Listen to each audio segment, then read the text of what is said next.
Hey guys, Rich got a bit jealous of me P-pump 59, eh? So he's about to build his own. So grab Terrence and Philip, go sit on the Chesterfield, grab a Molson's, like and subscribe, and here we go.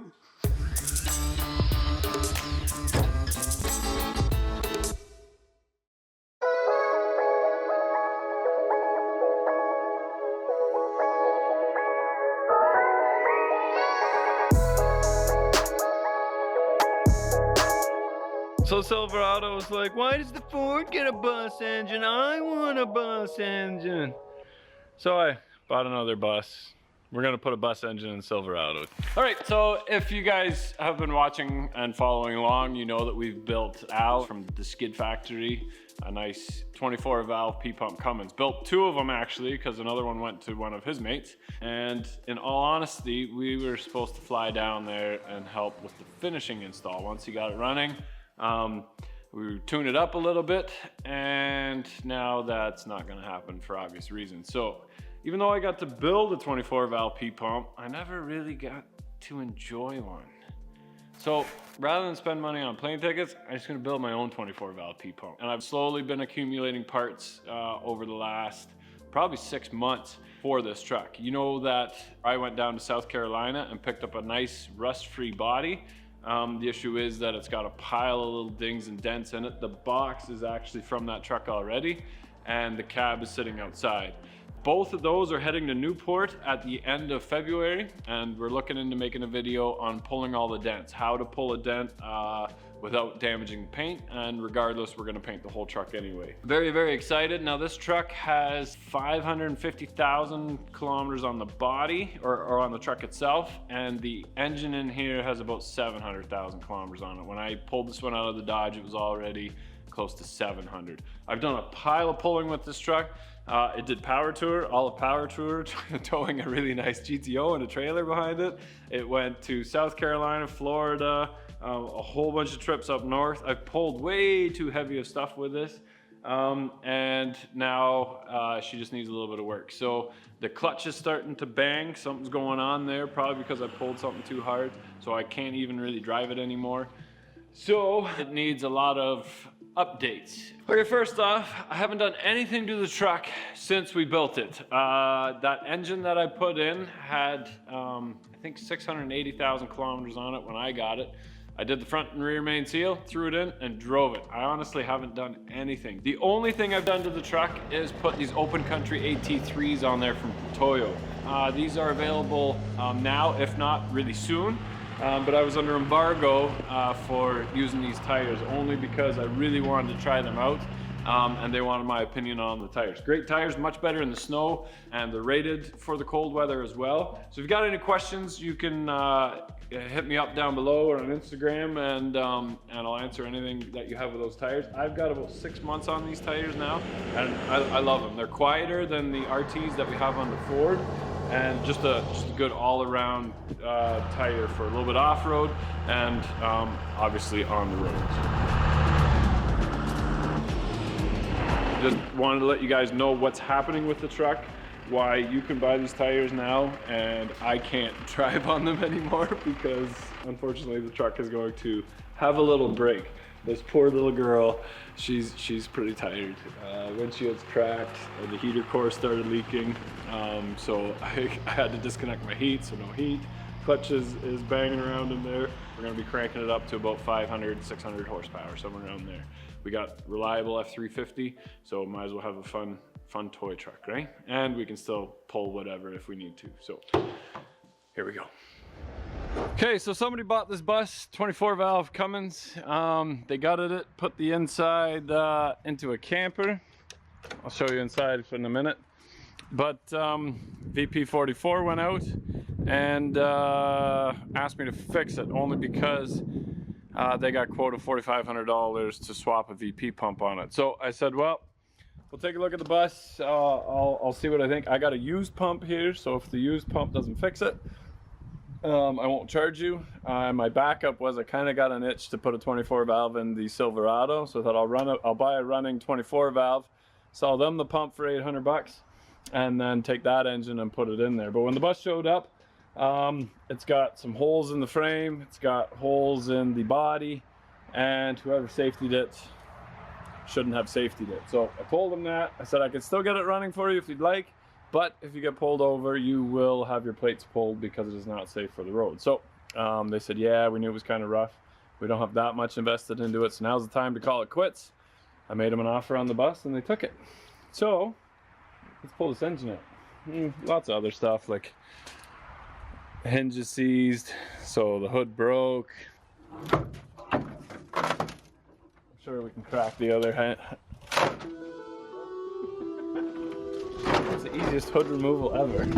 We'll snip this, snip the wiring harness, get rid of the rad, undo some hoses, and then yank it out. Shouldn't take that long. There we go.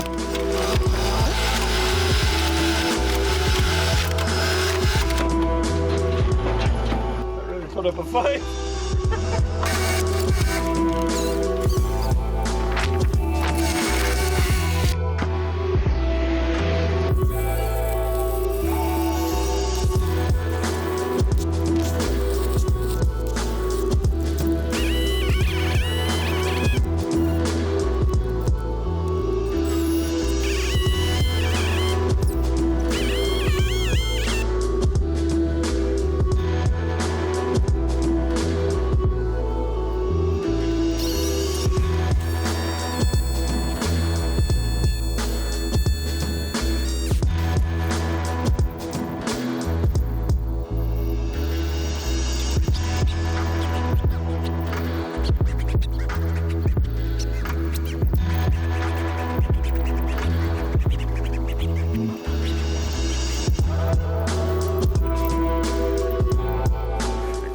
Head off the 24 valve there, and everything looks nice and clean, so that's exciting.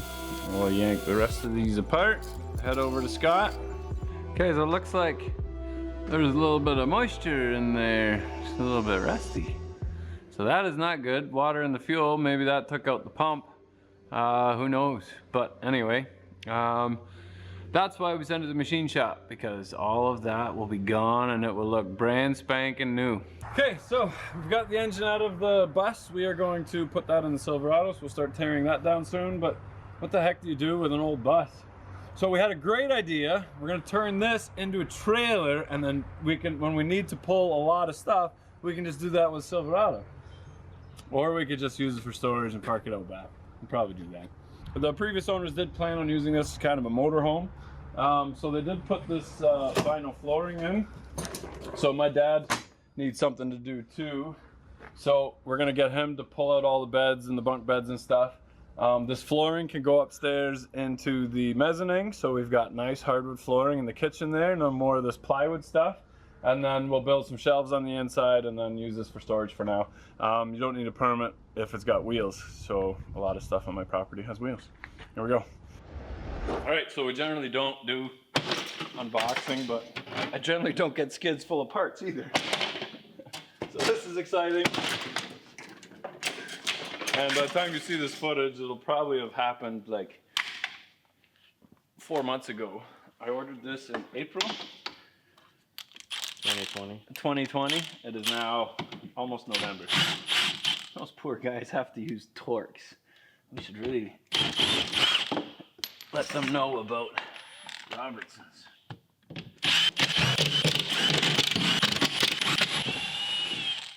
I could really piss off some Canadian friends if I use these to bolt something else together, but I won't be a dick, so I'll throw them in the garbage. Oh, put those where they go.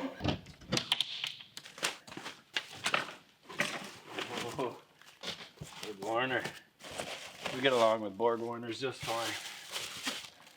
That's a long checklist. You guys don't care about piping. Big ass filter. Nice. That was on the cab. Check it out. We can compare. That's about roughly the same size though. A little bigger. Yeah. 300 SX. Some boots and some piping. 3-piece manifold, which is much better for the expanding and the contracting, even letting it move a little bit. And this is what I set them. Alright, so we've actually got a video of them setting up the pump. so that is super cool. Killer dowel pin repair kit. This is my adjustable timing gear because a couple times I've had this gear slip on the injection pump and that becomes a real pain. So this is now keyed to the shaft, and then you can unbolt this and move it and time it however you want. Springs, so these are heading off to Scott's finally, and he's O-ringing the head. Nice. These are the 24 valve injectors that are going in the head. Nice. So we thought, you know what, let's just make it the perfect truck. We're gonna rewire it, do the cab, and a P-pump 24 valve with compounds, and a 5-speed. How much better could it get than that? Toss up. Okay, so got my Silverado cab here from North Carolina. I have to go to, I needed to get this out of the yard because I had to put something in the yard. Now I have to go to V&R. This thing's kind of heavy because those seats are not light. So figured I'd yank the seats out, scrap them right away because we're gonna use the ones out of my other Silverado. They got the lumbar support, cloth, and their power. So I am curious to see what this truck is like. They cleaned it pretty decently actually, other than right where the seats were. Look good from underneath. Nice, look at that. Would you just look at that? Ah, love it. Go down south and buy your vehicles. Nice, I'm gonna yank that out. We're gonna put all new insulation underneath it. I'm gonna put my carpeted mat in there. Oh, makes me happy. Here we go.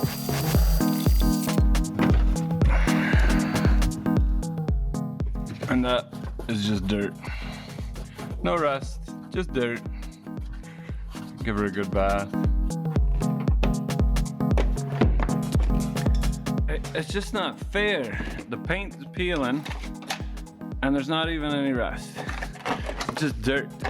Look at that. Ah. I think that's rust, but it's not. It's dirt. I'm gonna pull that insulation off the firewall yet. And then give her a good hose down. Here we go.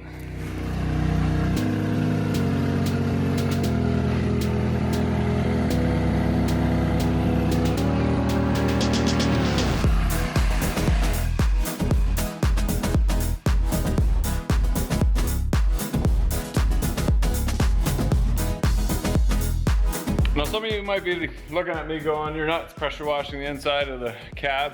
The nice thing about the truck is that it's all mechanical, no power windows, no nothing. A little bit on the dash is fine.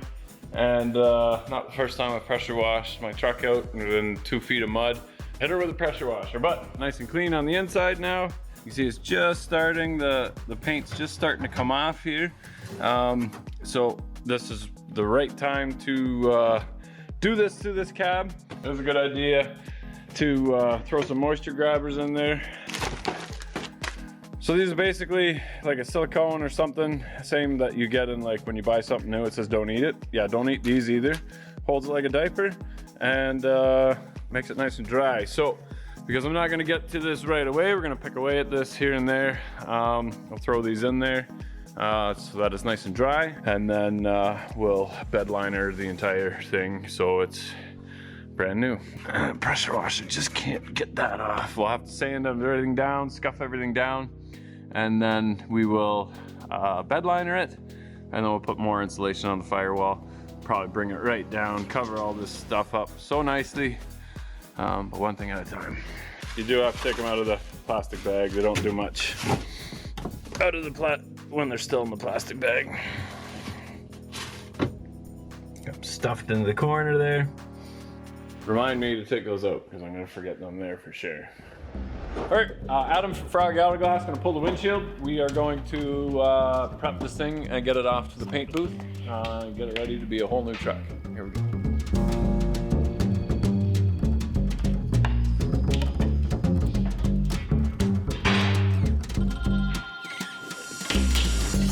Oh shit.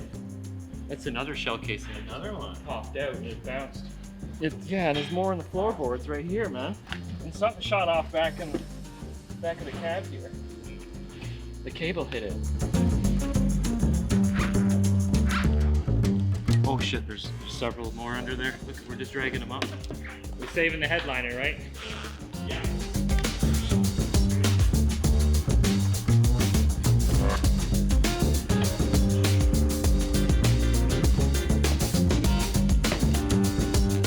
Nice having no A-pillar trim. 2, 3, that was easy. No, it's extremely difficult. Nobody can do your job except you. Adam? Yeah, we got this one cut out pretty easily. Is it rotten? No, everything's solid with the exception of the shell casings. They're just riddled here, man. There's another one there, another one lodged over there. I think this truck was used in a murder. Always good story with our vehicles. That's a lot of shells. That's not just like one coyote in the field. This is over drive-by. All right, I know what you guys are thinking. Rich, finish your freaking F350 before you introduce something else. And I absolutely will. What you guys have to understand though is it takes a long time to organize everything and have it lined up. So we thought we'd introduce it. You guys watched the video of me grabbing this truck a year ago. And I've talked to Newport almost as soon as we finished the Mustang, said I needed to paint my truck as well. So they had about a 3-month window that I had to wait and book my time in. So just keep that in mind. It takes a long time.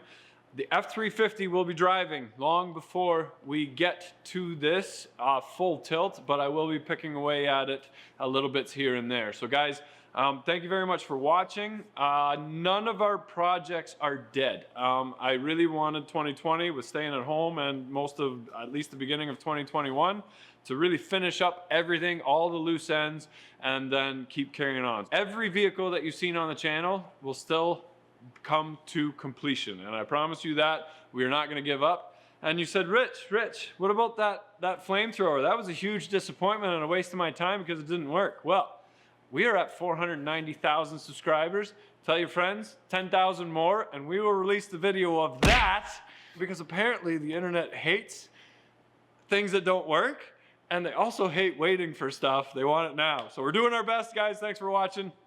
I'm excited about my truck, and I did this on purpose because I know I'm gonna love the F350 so much that I don't want to drive this thing anymore. So the only way to fix that is to throw compounds, new transmission, new paint, new everything on it so that I could still love my old baby.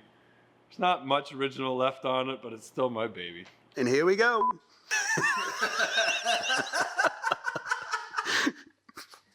This is going to be hard. Righto.